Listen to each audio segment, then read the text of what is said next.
Assalamu alaikum everyone. Welcome to Jannat Ke Phool, a channel dedicated to the learning for kids in a very fun and entertaining way, or we may call it as an edutaining way. So this is the first book review on this channel. I recently came across this book while going through my TBR list. And the title was so catchy that it immediately caught my attention, and I thought, okay, I have to finish this book first. Newborns and New Moms, as you all can see on your screens, is written by Dr. Farah Adam Muqaddam. Dr. Farah is a practicing physician, and she has written this book based on her experiences, on the knowledge of the tradition, and also on what the medical community says. मुझे personally ये book इसलिए अच्छी लगी because इसमें कोई भी over the top knowledge नहीं है, कोई भी एग्जैजरेशन नहीं है, कोई भी अंडरप्ले नहीं है. She has stated things as it is, she has stated facts as it is. And दूसरी बात मुझे सबसे अच्छी इसकी ये लगी because in this modern generation, with this modern generation and this modern era, everything that the tradition says is frowned upon. The Gen Z, the millennials, they look down upon whatever the tradition says. Like whatever our elders say, we immediately say to them. अब तो ऐसे नहीं होता, ये सारी चीज़ें अब नहीं होती. डॉक्टर्स फलां चीज़ के लिए मना करते हैं, डॉक्टर्स ये चीज़ ऐसे करने के लिए कहते हैं.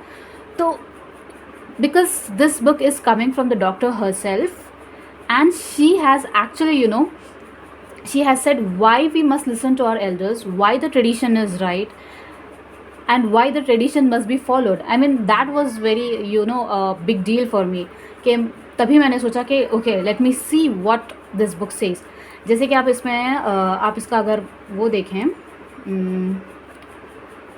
आप इसका अगर इंडेक्स देखें, इसमें जो टॉपिक्स लिखे हुए हैं, taking care of the new mother, contents में इसके अगर आप जाएंगे तो जो जैसे मिसाल के तौर पे मैं आप लोगों को बताऊं, taking care of the new mother में जिस तरीके से ट्रेडिशन हमारा बताता है, जैसे बड़े बुजुर्ग हमारे बताते हैं कि you have to be, there is a 40 day long period and you have to do certain things, follow certain diet to take care of the new mothers, right.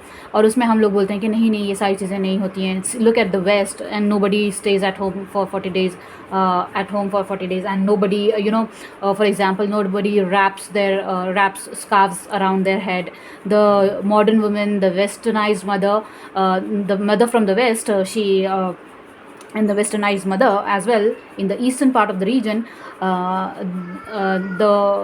they are out and about to their daily chores and to their work within a week after giving birth, or within 2 weeks after giving the birth. There is no as such requirement for rest. But the author, who again I would like to emphasize, is that she is a practicing physician.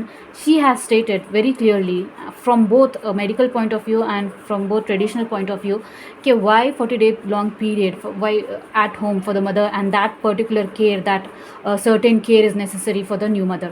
ठीक है, तो आप ये contents इसमें से देख सकते हैं. जैसे मैं पढ़ती हूँ taking care of the new mother, इसमें आपको वो सारी चीज़ें मिल जाएंगी कि चाहे तो हम उसको और नीचे स्क्रॉल डाउन करके देख सकते हैं कि उसमें क्या क्या सब हेडिंग्स हैं. 40 day कन्फाइनमेंट पीरियड जो मैंने अभी बात की कि वाई इट इज़ नेसेसरी, और उन्होंने पूरा एक्सप्लेन किया, बहुत अच्छे तरीके से एक्सप्लेन किया है. बहुत ही कन्विंसिंग एक्सप्लेनेशन है. सबसे बड़ी चीज़ ये है कि बहुत ही कन्विंसिंग एक्सप्लेनेशन है, नॉट सिर्फ ट्रेडिशनल पॉइंट ऑफ व्यू से बल्कि मेडिकल पॉइंट ऑफ व्यू से भी. बेले बाइंडिंग, जो यूजुअली आपने देखा होगा कि नॉर्मल डिलीवरीज जब होती हैं तो उनमें एक बड़ी सी साड़ी लेके आते हैं, और पुराने ज़माने में लोग ये बोला करते थे कि उसको साड़ी को लपेटा जाए अराउंड द बेली, बट हम बेली बेल्ट्स भी आते हैं.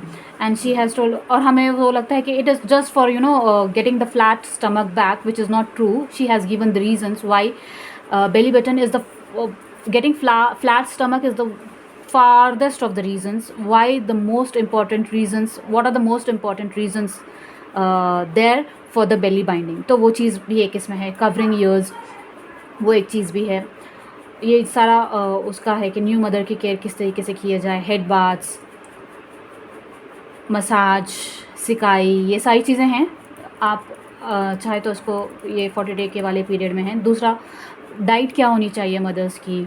जैसे हम देखते हैं कि हम यूट्यूब शॉर्ट्स में या इंस्टाग्राम रील्स में हम देखते हैं कि the moment they have delivered the baby, the husband is getting them sushi और the pizza and burger and everything. और हमें लगता है कि okay, when they can have it, why can not we. और हमें इसका पता नहीं होता कि लॉन्ग टर्म उसके जो कॉन्सिक्वेंसेस हैं वो क्या हो सकते हैं. We go for the short lived enjoyments and all. तो उस चीज़ के बारे में उन्होंने बताया, looking after the new baby, and she has debunked in this topic, she has debunked some of the most common myths and stereotypes that it is very which is very common in the community कि फ़लाँ चीज़ बच्चों को नहीं करनी चाहिए तो फ़लाँ चीज़ नहीं करनी चाहिए। और बड़े बुजुर्ग जो चीज़ें बोलते थे, it is exact the book, ऐसा लगता है कि जब आप ये किताब पढ़ेंगे तो it is exactly, it is written by our parents, our mothers and grandmothers. ऐसा लगता है कि उन्हीं की ज़ुबान में ये बोली जा रही है।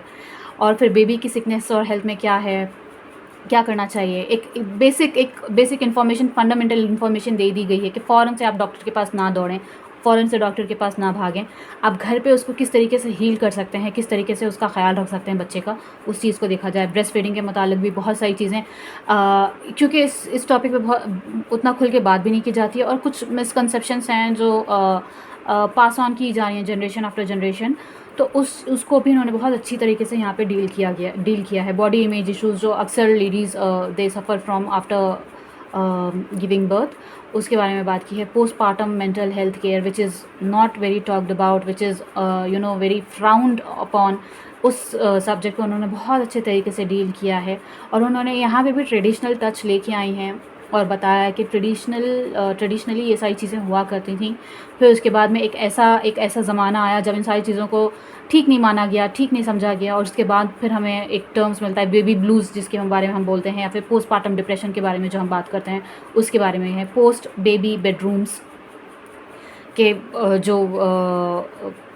जो रिलेशनशिप्स होती हैं हस्बैंड एंड वाइफ का, या फिर पेरेंट्स का विद देयर चिल्ड्रन, वो किस तरीके से, वो डायनामिक्स किस तरीके से चेंज होती हैं, उन चीज़ों को उन्होंने इस टॉपिक में डील किया है।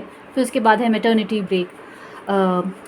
ब्रेक। ये प्रोफेशनल वर्ल्ड में जो भी लेडीज़ हैं, आई थिंक वो उस चीज़ से बहुत ज़्यादा रिलेट कर पाएंगी, और उस चीज़ के बारे में डील किया गया। लास्ट में है, उन्होंने अपना एपिलॉग में शेयर किया है कि वो कैसे her experience of being a mother in the times of the कोविड-19 विच वाज वर्ल्ड अक्रॉस। हम जानते हैं कि किस तरीके से क्या मारामारी चल रही थी कोविड-19 के टाइम पे, तो उन्होंने अपना उसमें एक्सपीरियंस शेयर किया।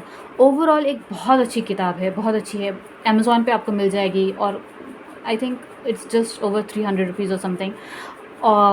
और ये मुझे लगता है कि ये हर उस बंदी को पढ़नी चाहिए जो अभी नई माँ बनी है, या जिनके बच्चे हैं अभी, या होने वाले भी हैं।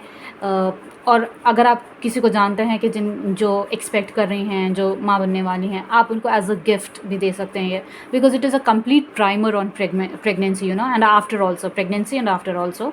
तो आप ये एक बहुत अच्छा, उनके लिए भी एक हेल्पफुल चीज़ रहेगी, और उनके लिए एक बहुत अच्छी इन्फॉर्मेशन रहेगी इस बुक में। तो ये जो newborns and new moms है, ये किताब एक तरीके से it's a very light read, very non serious read, but at the same time very informative read.